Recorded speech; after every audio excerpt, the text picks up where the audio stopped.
मेरा ये मानना है कि भारतवर्ष के प्रत्येक व्यक्ति को अपने जीवन काल में अगर महाकुंभ लगता है तो उसके स्नान के लिए जरूर आना चाहिए। कर्म कांड है, उनको पाखंड का जो नाम दे दिया गया है, उस कुप्रचार से बहुत सारे ऐसे परिवार हैं जो टूटते चले गए। देखिए, महाकुंभ में आज की जो व्यवस्था की बात है, कोई व्यक्ति आम आदमी भी यहाँ आ रहा है तो वो भी व्यवस्था की तारीफ कर रहा है। और मैं इस व्यवस्था में लगे सभी पुलिसकर्मी, सभी सफाई कर्मी, सभी मेडिकल स्टाफ और योगी जी की पूरी टीम को और यूपी के पूरे बीजेपी की टीम को बधाई देती हूँ। वो उनसे डरे सहमे लोग हैं जिन्होंने इस तरह के कुप्रचार के लिए कहीं ना कहीं साजिश रची है। 100% इसमें कहीं ना कहीं कोई साजिश है। नमस्कार, मेरा नाम संजय पांडे है। इस वक्त हमारी मौजूदगी प्रयागराज महाकुंभ है। तमाम देवी संतों के हम आपको दर्शन करा रहे हैं, उनके विचारों को सुना रहे हैं। इसी कड़ी में हमारे साथ बातचीत करने के लिए भारतीय जनता पार्टी की राष्ट्रीय प्रवक्ता नेहा धवन जी मौजूद है। उनसे भी हम समझेंगे और जानेंगे कि इस बार का प्रयागराज का जो महाकुंभ है कितना अद्भुत है, कितना अलौकिक है, और जिस प्रकार से मौनी अमावस्या के दिन घटना घटी और तमाम विपक्षी पार्टी जो थी वो हमलावर हो गई, उसको लेकर भी हम बातचीत करेंगे। नेहा जी, बहुत बहुत स्वागत है हमारे चैनल पे आपका। और ये बताइए कि इस बार का कुंभ आप कैसे देख रहे हैं, कितना दिव्य और भव्य है? देखिए, सबसे पहले तो आपके दर्शकों को जय श्री राम, और मैं यहाँ प्रयागराज की भूमि पर आप सबको प्रणाम करती हूँ। देखिए, मेरे लिए हरियाणा से यहाँ आना एक बहुत बड़ा सौभाग्य की बात है, क्योंकि हम ये मानते हैं कि प्रयागराज की भूमि पर कदम रखना और यहाँ की रजकंड को अपने माथे पर लगाना और महाकुंभ में स्नान करना एक ऐसे व्यक्ति को मिल सकता है जिसका भाग्य जो है वो बलशाली हो। तो मैं परमात्मा का भी धन्यवाद करती हूँ कि उन्होंने मुझे ये मौका दिया। मेरा ये मानना है कि भारतवर्ष के प्रत्येक व्यक्ति को अपने जीवन काल में अगर महाकुंभ लगता है तो उसके स्नान के लिए जरूर आना चाहिए। शास्त्रों में इसकी महत्व है, केवल इसलिए ही नहीं, अगर आप सनातनी हैं, अगर आप हिंदू हैं, अगर आप धर्मपरायण हैं, अगर आप धर्म को मानते हैं, आपने अपने जीवन में धर्म का आचरण किया है, तो आपको अपने जीवन में चाहे वो अर्ध कुंभ लगे, चाहे वो महाकुंभ लगे, चाहे पूर्ण कुंभ लगे, और चाहे ये 144 वर्षों के बाद का जो समय आया है, इस स्नान को जरूर अपने जीवन काल में जरूर ग्रहण करना चाहिए। क्योंकि सनातन की जो परंपराएं हैं, जब तक आप उसे साक्षात जिएंगे नहीं, यहाँ पर इतने बड़े भव्य आयोजन में सभी देवताओं का वास है, सभी संतों का वास है, और यहाँ पर एक से एक बढ़कर आपको प्रभावशाली संत मिलेंगे। उनकी जो ऊर्जा है, उनका जो आचार विचार है, उसको आपको देखने को मिलेगा। देखिए, पिछले कई वर्षों से जो सनातन विरोधी ताकतें हैं, जो हिंदू विरोधी ताकतें हैं, जो देश को तोड़ने का काम करती हैं, उन ताकतों ने सोशल मीडिया हो, मीडिया हो, उनके माध्यम से जो कुप्रचार सनातन और हिंदू धर्म के लिए किया है, वो कुप्रचार क्या किया है, जो हमारे पाखंड जो शब्द दे दिया गया हिंदू संस्कृति में, जो हमारे कर्म कांड हैं, उनको पाखंड का जो नाम दे दिया गया है, उस कुप्रचार से बहुत सारे ऐसे परिवार हैं जो टूटते चले गए और वो सनातन की मुख्य धारा से अलग हो गए और वो हिंदू धर्म से विमुक्त होते चले गए, विभिन्न धर्मों, विभिन्न पद्धतियों में चले गए। लेकिन जो मूल सनातन और हिंदू धर्म का जो मूल भाव है, उस विचार को अगर आपको देखना है तो इस महाकुंभ की धरती पर एक साथ इतने सारे अखाड़ों के बीच में, इतने सारे अलग अलग विचारधाराओं के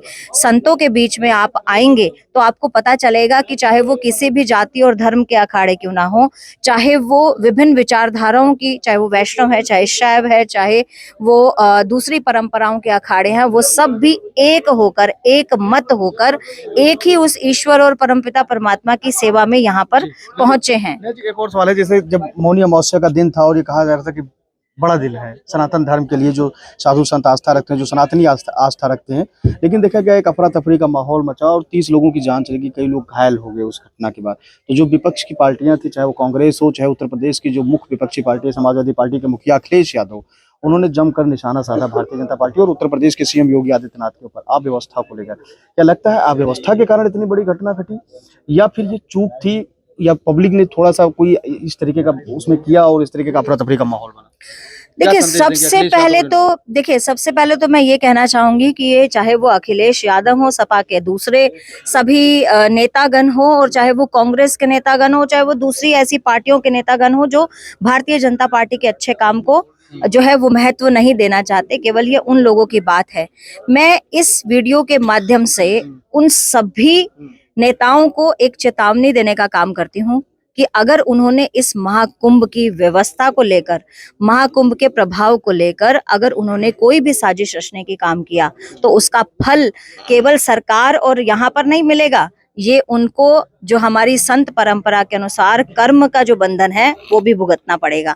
देखिए, महाकुंभ में आज की जो व्यवस्था की बात है, कोई व्यक्ति आम आदमी भी यहाँ आ रहा है तो वो भी व्यवस्था की तारीफ कर रहा है। साधु संतों ने व्यवस्था की तारीफ की और मैं इस व्यवस्था में लगे सभी पुलिसकर्मी, सभी सफाई कर्मी, सभी मेडिकल स्टाफ और योगी जी की पूरी टीम को और यूपी के पूरे बीजेपी की टीम को बधाई देती हूँ। और जो संत समाज के लोग भी यहाँ पर व्यवस्था में लगे हुए हैं उनको भी बधाई देती हूँ कि आपने बहुत अच्छी व्यवस्था कायम की। मौनी अमावस्या के दिन जो घटना घटी वो सही मायने में एक दुखद घटना जरूर थी, लेकिन उस दुखद घटना में भी दो पहलू हैं। हमारे यहाँ तो ऐसी परंपरा है कि हम गंगा घाट पर जाकर अपनी मृत्यु मांगते हैं, एक बात है, लेकिन वो व्यवस्था की चूक मैं नहीं मानूंगी, क्योंकि उसमें मुझे ये लगता है कि जो ऐसी ताकतें जो चाहती हैं कि योगी जी का नाम खराब हो, जो चाहती हैं कि भारतीय जनता पार्टी के कार्यकाल में इतना बड़ा भव्य सनातनी, जहां पर अंतरराष्ट्रीय जो फिल्म जगत के लोग हैं, चाहे अंतरराष्ट्रीय फेमस पर्सनालिटीज हैं,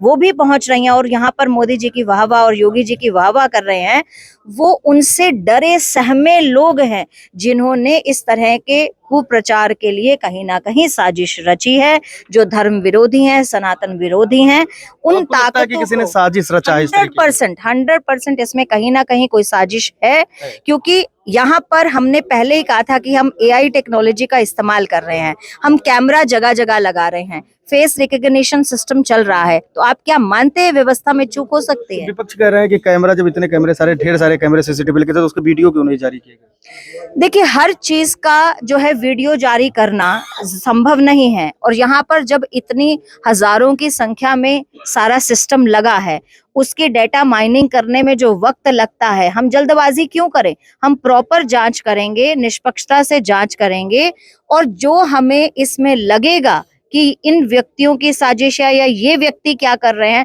पूरी जांच पड़ताल के बाद ही कोई तथ्य सत्यता के साथ बाहर आना चाहिए। हमें जल्दबाजी इनकी तरह नहीं चाहिए कि हम कुप्रचार करें, हमें जल्दबाजी इसलिए भी नहीं चाहिए कि कोई ऐसा व्यक्ति भी दंडित ना हो जाए जिसका कसूर ना हो, जो निर्दोष हो। इसलिए सत्यता को बाहर लाने के लिए जितना समय चाहिए उतना समय लगेगा। नेहा जी, एक और सवाल है, अभी आप कह रहे थे कि भेदभाव नहीं किसी भी प्रकार के, किसी भी पंथ, किसी भी संप्रदाय के जो लोग यहाँ पे पहुंच रहे हैं, लेकिन इसी में एक नेता को आप जानती होंगे, क्योंकि आप भारतीय जनता पार्टी की राष्ट्रीय प्रवक्ता है, चंद्रशेखर आजाद रावण।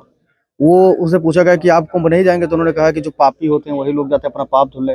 और जो हमारे समाज के लोग हैं वो पापी नहीं है, और अन्य समाज के लोग पापी हैं। अपने समाज से उन्होंने आह्वान किया कि आप लोग महाकुंभ होना चाहिए। देखिए, मैं तो चंद्रशेखर आजाद जी को मैं मानती हूँ कि वो, उनका मुझे लगता है सनातन विरोधी होना ये जग जाहिर बात है। आपको भी मालूम है और मुझे भी मालूम है, जब वो भगवान की मूर्तियों को तोड़ सकते हैं, जब वो भगवान के पोस्टरों को जला सकते हैं, जब वो संविधान को अगर वो अपना भगवान मानते हैं, तो संविधान की प्रति में हर अध्याय से पहले श्री राम जी की फोटो भी है, वहां पर कृष्ण जी की फोटो भी है, और वहां पर अन्य देवी देवताओं की भी फोटो है, फिर वो उसको क्यों मानते हैं? जब वो संविधान को मानते हैं तो उसमें निहित, क्या बाबा साहब भीमराव अंबेडकर जी उस समय समिति में नहीं थे क्या, जब ये तय हुआ था कि इसमें भगवानों की फोटो लगेगी, इसमें हिंदू देवी देवताओं की फोटो लगेगी? तो मुझे लगता है कि चंद्रशेखर आजाद जी राजनीति करते हैं, उनकी राजनीति शायद हिंदू धर्म और सनातन के विरोधी राजनीति है, इसलिए वो उस पर चल रहे हैं। अगर वो ये आह्वान कर रहे हैं कि उनको कुंभ नहाने नहीं जाना चाहिए, उनके जीवन में पाप नहीं हुआ है, तो आप जैन समुदाय के संतों को क्या कहेंगे, जो वो सांस भी नहीं लेते हैं और मुंह पर पट्टी रखते हैं कि हम सांस के द्वारा भी लाखों जो जीव हैं, जो सूक्ष्म जीव है, उनकी हत्या करते हैं, तो क्या वो सांस भी नहीं ले रहे हैं? अगर उन्होंने एक भी सूक्ष्म जीव को नहीं मारा तो क्या पाप नहीं है? हमारे सभी धर्मों में, चाहे वो बौद्ध धर्म है, चाहे वो हिंदू धर्म है, चाहे वो सिख धर्म है, चाहे वो जैनिज्म है, चाहे वो क्रिश्चियन भी है, वो जीव हत्या को पाप मानते हैं, तो क्या वो पापी नहीं है? अगर वो इतने बड़े भगवान हो गए हैं कि स्वयं की आंकलन कर पाए, खुद के बारे में ये जान पाए कि उन्होंने कोई पाप नहीं किया है, तो मुझे लगता है कि उनको भगवान मान लेना चाहिए। वो तो महामंडलेश्वर और इन सब उपाधियों से, जगत गुरु उपाधि से ऊपर है, और वो स्वयं को ये कहना, आजाद लिखना छोड़कर भगवान लिखना शुरू कर दें। एक और सवाल हम इसी पे ले लेते हैं कि वक्फ बोर्ड ने जब यहाँ पे आगाज हो रहा था, महाकुंभ की तैयारियां जोरों शोरों पर थी, तो उन्होंने कहा कि जिस जमीन पे महाकुंभ होने जा रहा है वो मुसलमानों की है, वक्फ की है, उसको लेकर आपका क्या कुछ रिएक्शन है? मैं मेरे सारे मुस्लिम भाइयों को एक बात कहना चाहूंगी कि अगर आप जमीन पर अपना कब्जा जमाने की बात करते हैं, और फिर सनातन बोर्ड की भी मांग की गई। जी, पहले इस बात पर आ जाते हैं। देखिए, अगर आप जमीन पर अपना कब्जा जमाने की बात करते हैं तो आपके पास ये जमीन पुश्तैनी आई। अगर आपकी पुश्तों का हिसाब देखा जाए तो आप भी हिंदू थे। तो अगर हिंदू जमीन है तो यहाँ पर हिंदू कार्य हो रहा है, इसमें आपत्ति वक्फ बोर्ड को कहां से आ गई? अब आप आते हैं सनातन बोर्ड की बात करते हैं। सनातन बोर्ड अगर बनेगा तो वो वक्फ बोर्ड की जो परंपरा है उससे भिन्न काम करेगा, क्योंकि सनातन धर्म सभी धर्मों को साथ लेकर चलने वाला है। सनातन जो धर्म है वो आचार विचार का धर्म है, ये पद्धति नहीं है धर्म की। ये तो हमारा आचार विचार है कि हम प्रकृति के साथ तालमेल बिठाकर दूसरे जो हमारे मनुष्य हैं, इंसान है, प्रकृति के अन्य जीव जंतु हैं, उनके साथ तालमेल बिठाकर किस तरह से अपने जीवन की पद्धति को सकारात्मक ढंग से जीते हैं, ये जीने की कला है। सनातन बोर्ड अगर बनता है तो उससे हर इंसान को जीवन जीने की कला सिखाई जाएगी और इस पर काम होगा, ना कि वक्फ बोर्ड की तरह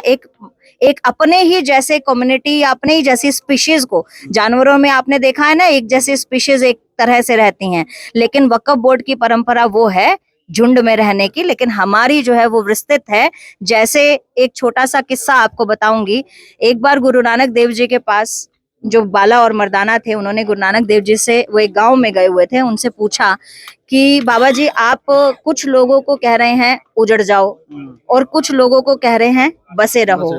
तो जो बहुत बुरे लोग थे उनको उन्होंने कहा बसे रहो, और जो बहुत अच्छे लोग थे उनको आशीर्वाद दिया उजड़ जाओ। बिल्कुल। तो सनातन बोर्ड अगर बनेगा तो वो पूरी दुनिया के वसुधैव कुटुंबकम कल्याण के लिए ही काम करेगा, पूरी वसुधैव के लिए। भारतीय जनता पार्टी की राष्ट्रीय प्रवक्ता नेहा धवन जी थी आप, उनसे हमने बातचीत की कुंभ को लेकर, वक्फ को लेकर, चंद्रशेखर आजाद के बयान को लेकर, महाकुंभ की दिव्यता, भव्यता और नव्यता को लेकर आपने साफ तौर पर अपनी बात रखी और हमारे हर एक प्रश्न का विपाकी से जवाब दिया। कैमरा सहयोगी जितेंद्र के साथ मैं संजय पांडे, प्रयागराज महाकुंभ।